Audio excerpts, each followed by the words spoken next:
Everyone, and welcome to the Revolution 250 podcast. I am Bob Allison, chair of the Rev 250 Advisory Group, and Revolution 250 is a consortium of about 70 groups in and around Massachusetts looking at ways to commemorate the beginnings of the American Revolution.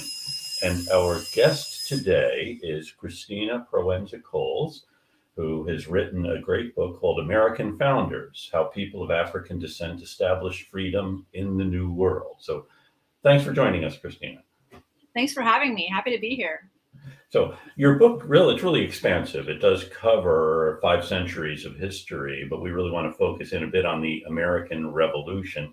And since our real interest is in Boston, I know there are Boston stories in here. I wonder if you could tell us a bit about Old North Church or other of the favorite stories you encountered about Boston in the Revolution in the course of working on your book. Indeed. Well, I was really excited. I'm glad you bring up Old North Church because for a while now, there's a book written in 2018 that uncovered some connections between this historic church that we associate with freedom and independence because we associate it with Paul Revere's Midnight Ride and the lanterns hanging on the steeple. And so the book in 2018 had done some research of some of the parishioners and congregants at the church who were also chocolatiers, actually. And they discovered during the research that these individuals were also sea captains who were involved in an illegal slave trade that was taking enslaved individuals from Barbados to Suriname. And this sea captain, his name was Newark Johnson, I think, and he was a chocolatier as well as involved in this illicit trade. And he was then killed, apparently, in a mutiny outside of Suriname when there was a bunch of enslaved individuals on the ship, including 13 children. So it's such a kind of jarring story and contradiction to the symbol of this church that we associate with freedom and liberty.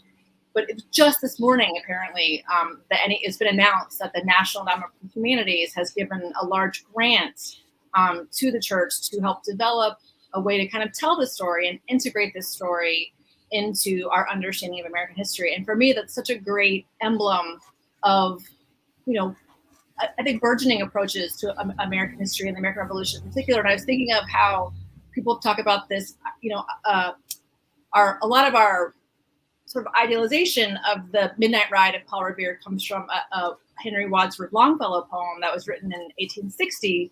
And I've seen sources say, this was written during a time of the clouds of the Civil War, of another huge American conflict, and that poem was written as sort of an effort towards national unity, more than historical accuracy necessarily of that Midnight Ride, which of course included also African Americans, including Wentworth Cheswell, who's in American Founders, which is a book that focuses on how men and women of African descent have shaped this revolutionary age and the American Revolution in particular.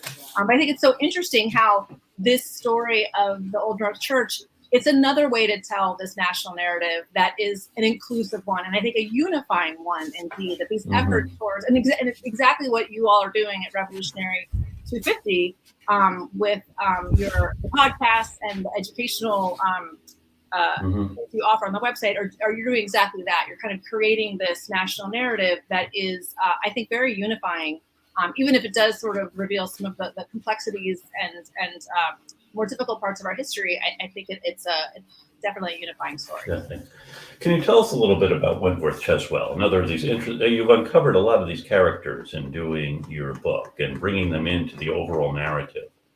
There's so many interesting characters.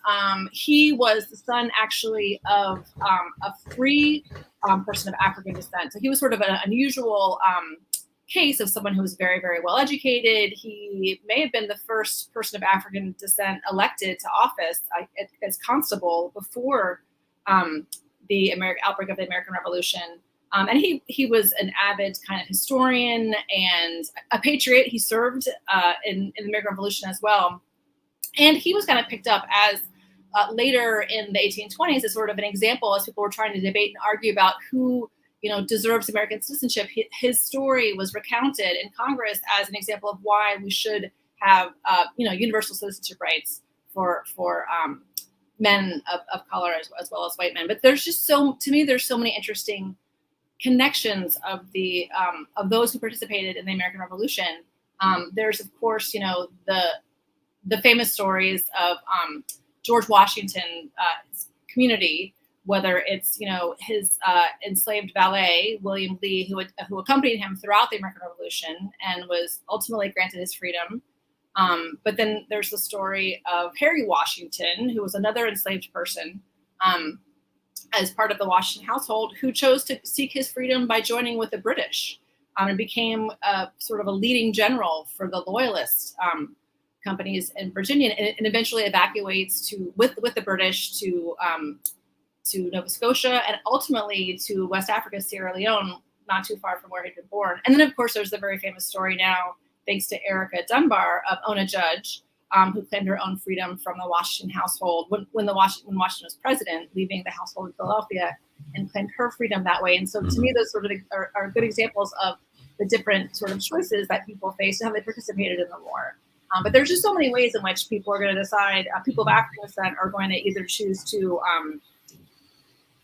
ally with the Patriots or ally with the Loyalists or remain neutral. But one thing I would point to, though, quickly is that, and that I single out in American Founders, is that this story of people, men and women of African descent, using political conflict as a way to create opportunities for autonomy and freedom is something that starts with the very beginning of the history of the New World, as early as the first settlements of the Dominican Republic.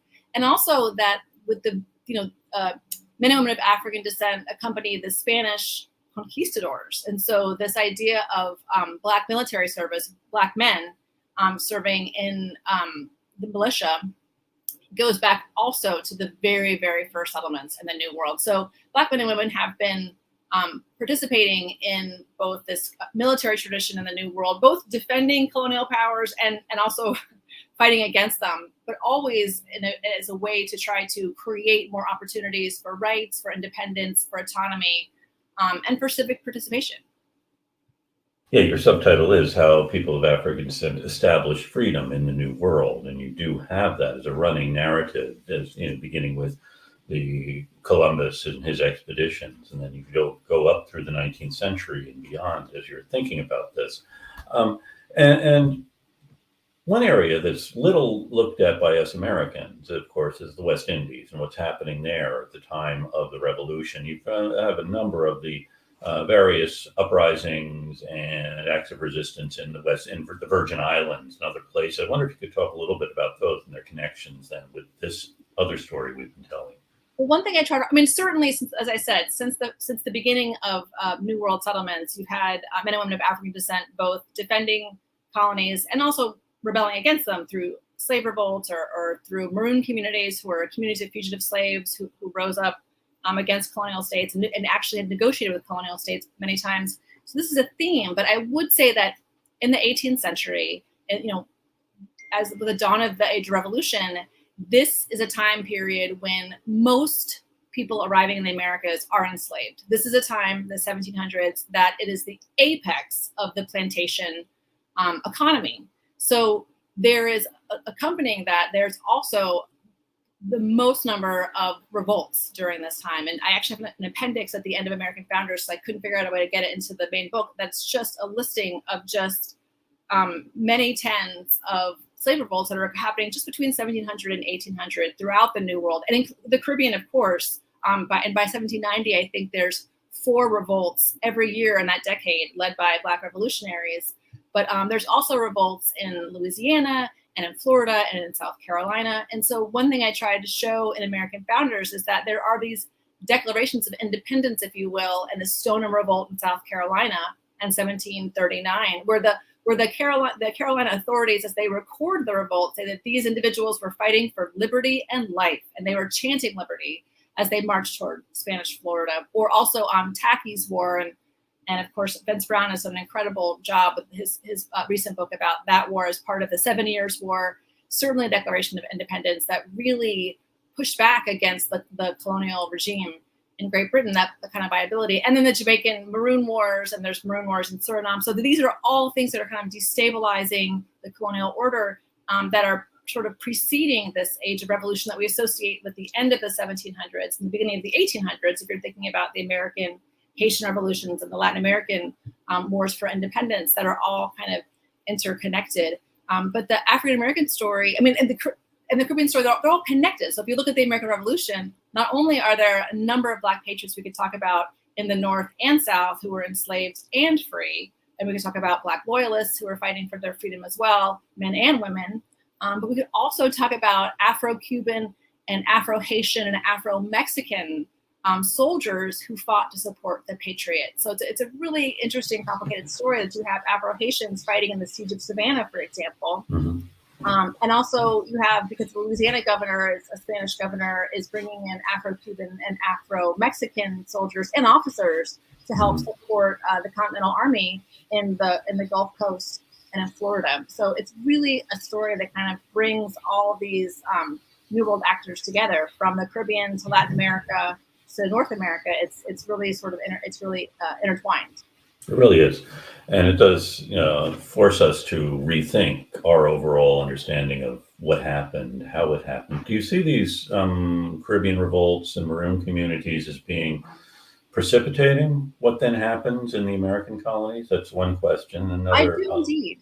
I do. I mean, I felt like when I was in graduate school, there was big questions of, how much did the Haitian Revolution, for example, and of course there's Julia Scott's brilliant book, A Common Wind, how much did the Haitian Revolution sort of create a contagion throughout the Caribbean and the rest of the Americas as an impetus towards revolt? I think it certainly did, inspire a lot of abolitionists, white and Black, around the Americas. But I think even preceding that, you can see many uprisings, like the St. John Revolt, for example, which was in 1733, which was a Danish colony at the time. And you can sort of see this kind of complexity play out of, there isn't sort of a uniform political consciousness of these Afro-descended actors. You have, people on sort of both sides of all of these revolts, both sides of the slave revolts, both sides of these wars for independence. And so I think that there's not sort of a uniform progression of that one leads to the other. Although it is interesting to look at the St. John Revolt, where Maroon soldiers were able to control the island for 6 to 9 months, and the Dutch and the Danish and the English and the French were bringing in militias, which included Afro-descended militiamen to try to, to suppress the slave revolts. So there's people on both sides, but it's interesting. So there's one rebel in particular who is in the records, according to John Sensback's book, Rebecca's Revival. This one actor is able to kind of get out of the trials, I think, by probably testifying, witnessing, giving testimony against other rebels. He's able to survive the St. John Revolt, but then he shows up in a revolt, I think, in Anguilla a couple years later, and then he shows up in New York City a few years later in a revolt in New York City. So that is an example of a literal, that is the progressive line that you can kind of see. But I do think that there's always this concern for, slave revolt was an omnipresent feature, a fear and a reality throughout the Americas. I mean, it's really stunning to look at. I used to have students say to me, well, why don't we have more slave revolts? And I would say, well, let's actually get out a list and look at them and look at how many there were. There was 4, I think 5 in Colombia in the 1500s. So in South America. So which is to say that, there's always this issue, always this tension that is going to, I think, naturally push this age of revolution forward, especially because, historically speaking, slavery was justified by the rules of war and by a notion of kind of a natural hierarchy and absolute rule of a monarch who is, ruling through, their birthright. So once you're getting to this new kind of Enlightenment thinking, I would argue that it's men and women of African descent who are often on the forefront of whether it's physical battles on military battlefields or in courtrooms or in writings or in oratory or in their just everyday actions, who are on the forefront of trying to put these principles of natural rights, of human rights, of political rights, of civic participation, of trying to put these things into practice. And particularly because they're so often denied these rights, obviously enslaved people, but these large numbers of free people of color as well are very much on the forefront of trying to push these rights and sort of define these rights, if you will, as universal. And so I think that these Caribbean revolts are very important to shaping the American Revolution. And then you can see how the American Revolution shapes the Haitian Revolution, shapes the Latin American wars for independence, they're all very much intertwined. Right. Thank you. We're talking with Christina Proenza Coles, author of American Founders: How People of African Descent Established Freedom in the New World. Let me just ask a very basic question. You mentioned Maroon communities. I wonder if you could tell us, what is a Maroon community? Who are the Maroons? Indeed. So Maroon communities were independent societies that were created by fugitive slaves. So it was often men, sometimes women, who were able to liberate themselves from plantations and form communities, often sort of geographically removed from colonial centers or from plantations, and very often were armed, and very often could be maintained over generations. And this Maroon tradition begins literally at the dawn of the New World. There's letters. I think it was in 1502 when the first enslaved individuals are brought to Hispaniola, brought to the Dominican Republic.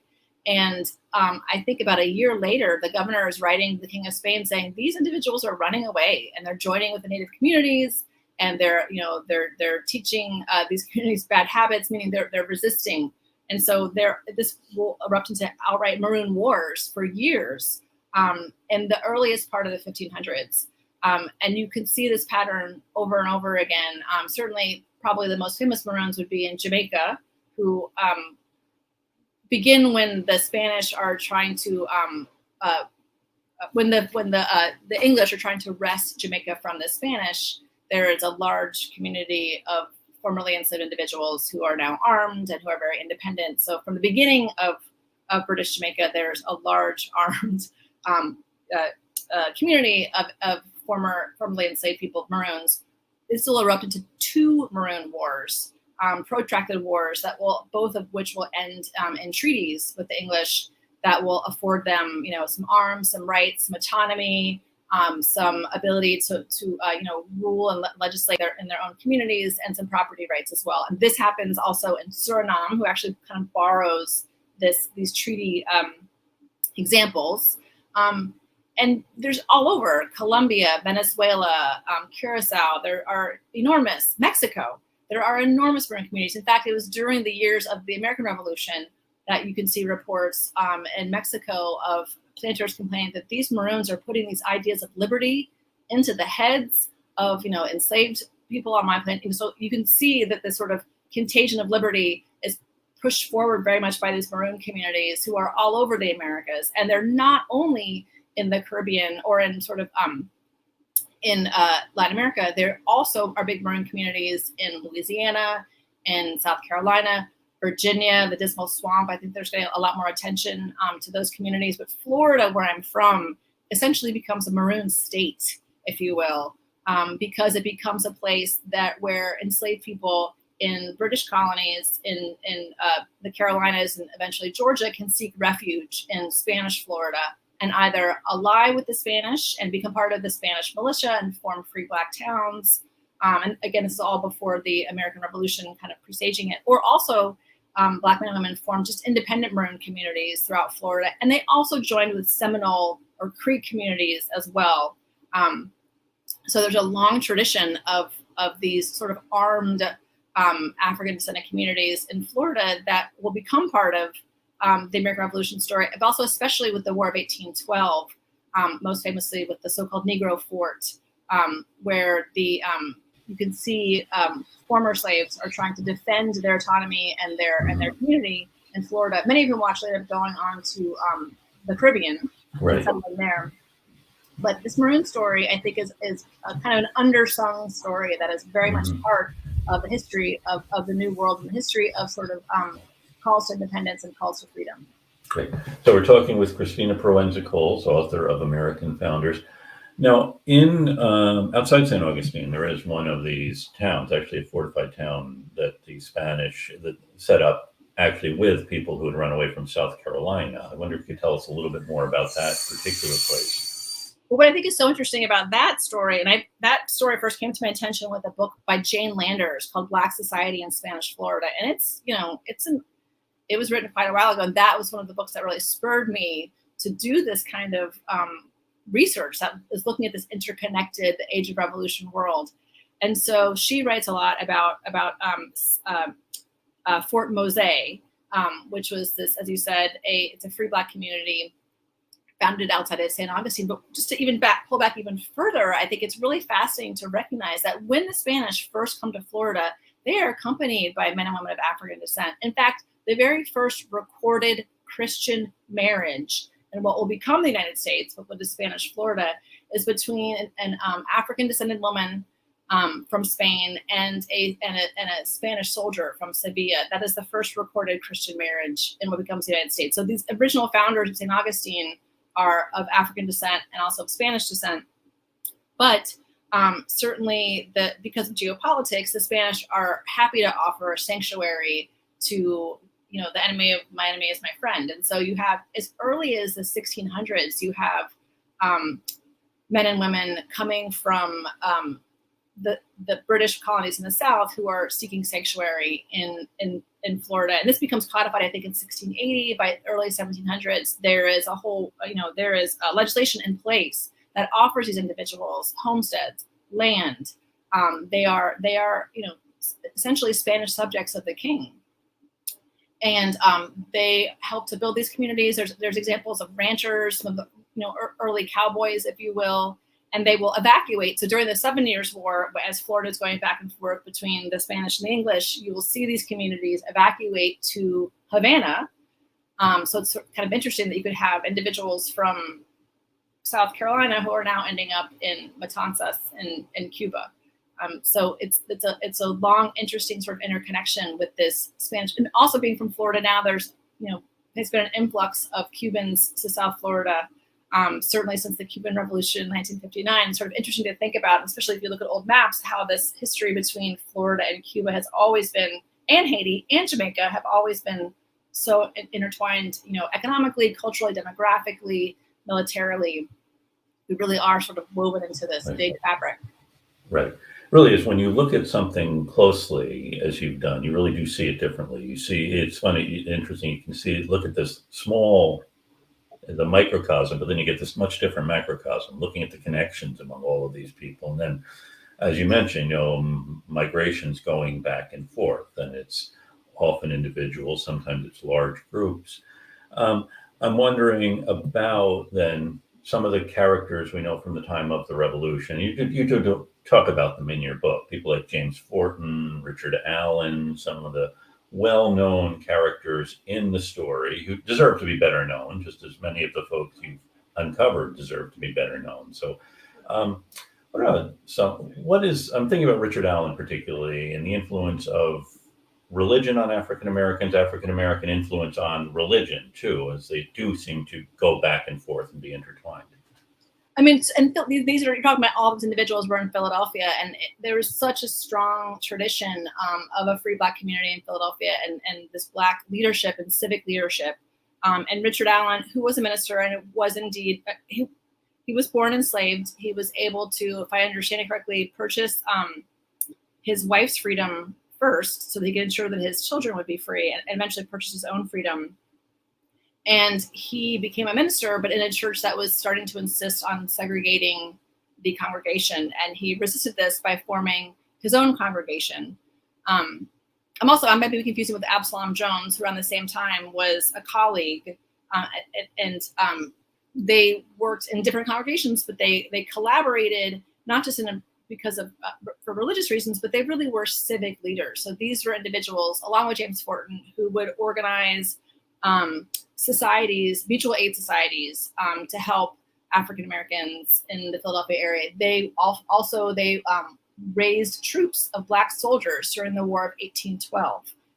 Going back a little bit, they also wrote petitions to protest the fugitive slave law of 1793. So these were community leaders who were, I think of as founding fathers in many ways, that they were constantly trying to put the ideals of the American Revolution into practice. And James Forten, I think, is another great example that you mentioned. If I remember correctly, I think it's his great or great great grandfather was enslaved and was in the colony even before William. It was a colony, and it was when it was just a territory. And his ancestors were able to obtain freedom. James Forten was born into freedom.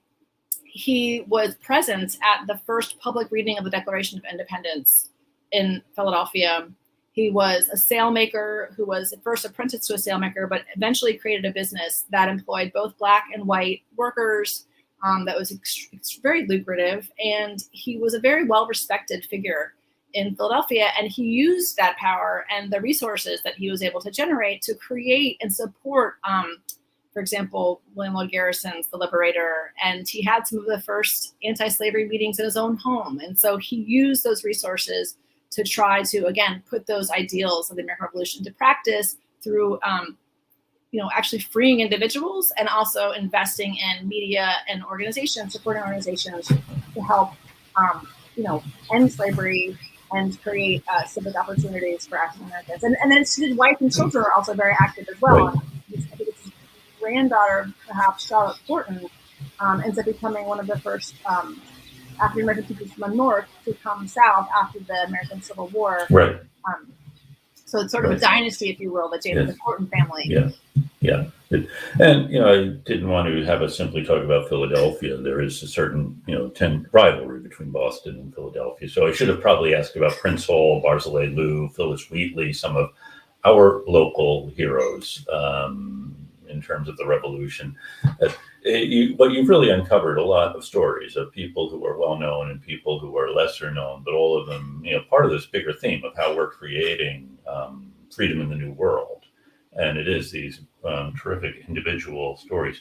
Now, do you have a favorite of all the people you have uncovered? Well, it's impossible to say a favorite. And I will say I do have an Instagram account where I put portraits of individuals and can do long descriptions. And so it's often my favorite is the person who I've just been writing about.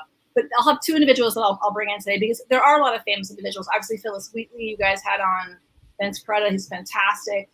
Cherno Sese has written so much about this in Massachusetts, and his work was such an inspiration for my book. Mm-hmm. But I'll just close with two little examples, maybe three. Let's see, I don't have time. But so one thing that strikes me is that there was Austin Curtis. He's one of the great Black jockeys in American history. He's probably the first. And he's been called by one author the first truly great professional athlete in American history. Horse racing was the first national sport. It started in Virginia. And during the American Revolution, he managed somehow to hide horses from British forces. And it was for that he was granted his freedom. Another quick one would be James Hemings, who was the sister of Sally Hemings, and hence the sister-in-law of Martha Jefferson. He brought her to safety as a 16-year-old. He was in charge of bringing her to safety, Martha Jefferson and her daughters, when they were in Richmond, when the British were getting ready to attack Richmond in 1781. So there's so many glimpses of how this story is such a sort of a connective tissue. William Flora was a free African American who was a hero of the Battle of Great Bridge in Virginia and Norfolk, along with other free Black soldiers from North Carolina, but they were fighting against Lord Dunmore's Ethiopian regiment. So again, you see, individuals on both sides of this story, of this complicated story. But like I said, I think everyone involved is endeavoring to create autonomy, safety, freedom, and protection for themselves and their families. Right. So we're talking with Christina Proenza Coles, author of American Founders, How People of African Descent Created Freedom in the New World. You also have a Facebook page where you do post these stories too, which is another way of looking at this, and that must allow you to expand on it. Yes, and so one final person actually who I just posted about was Cuffy Wells Saunders.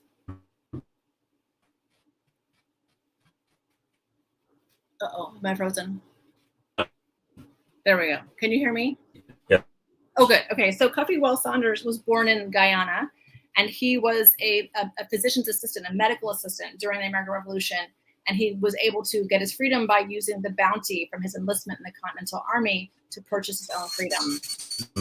And I think that's remarkable about him. And unfortunately, he died of influenza fairly young, but not before he had a son named Prince Saunders. And Prince Saunders was able to attend Dartmouth and was such an avid advocate of Black education and political rights that he became an associate of Paul Cuffey. He actually married Paul Cuffey's daughter, and Thomas Clarkson, and actually King Henri Christophe in Haiti.